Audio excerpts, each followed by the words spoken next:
Vice chairman Linganna గారు, మీ పద్మశాలి ముద్దుబిడ్డ శివనన్న గారు మరియు మిగతా నాయకులకు అందరికీ రవిగౌడ్ గారు కానీ కౌన్సిలర్ మాజీ కౌన్సిలర్ అందరికీ కూడా పేరు పేరున నమస్కారాలు తెలియజేస్తూ, ఏదైతే మీరు చెప్పడం జరిగిందో అన్నగారు చెప్పారు, మోహన్ దాస్ అన్న 2 సంవత్సరాల సమయంలో సంఘం కంప్లీట్ చేయాలని చెప్పి కోరడం జరిగింది. నేను మీకు వాగ్దానం చేస్తున్నా, సంవత్సర కాలంలోనే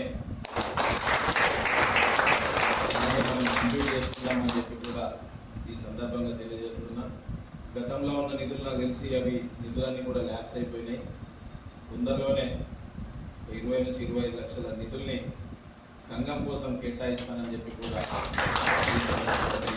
అదే రకంగా మీకు ఎటువంటి అక్కడ ఏ అవసరం ఉన్నా సరే తప్పకుండా ఇంకా బాగుంటుందని యొక్క అభిప్రాయం. ఎందుకంటే అదే ఫంక్షన్ హాల్లో మనం సంఘాన్ని నడపవచ్చు, అదే రకంగా ఎవరైనా లేని వాళ్ళు ఉంటారు, వాళ్ళకి పెళ్ళి కూడా మనము చేదోడు వాదుగోడుగా ఉంటాం కనుక సంఘాన్ని మనం కంప్లీట్ చేసుకుందామంటే దానికి ఒక 30 నుంచి 40 లక్షల రూపాయలు మండపానికి నేను ఇస్తానని చెప్పి ఇప్పటివరకు నేను చూడలేదు. పొద్దున చూద్దామంటే కూడా మీ సంఘ సభ్యులందరూ కూడా రండి, మీరు సమయం చెప్పండి, ఈ సంఘానికి అక్కడికి ఫంక్షన్ హాల్ దగ్గరికి వస్తా, ఫస్ట్ ఫంక్షన్ హాల్ చూసి దాని తర్వాత సంఘం దగ్గరికి వెళ్దాం.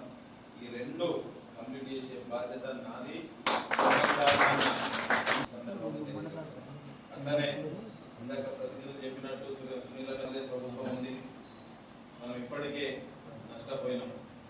ఎందుకంటే ఎక్కడన్నా గెలిచిన ఎమ్మెల్యే ఉంటే వారికి 10 రూపాయల నిధులు వస్తే ఓడిపోయిన ఎమ్మెల్యే దగ్గర 5 రూపాయల నిధులు వస్తుంది. అలాగన్నా ఓడిపోయిన ఎమ్మెల్యే అంటే ఎక్కడైతే కాంగ్రెస్ ఎమ్మెల్యే లేడో అక్కడ సగానికి మనకు నిధులు వస్తుంది.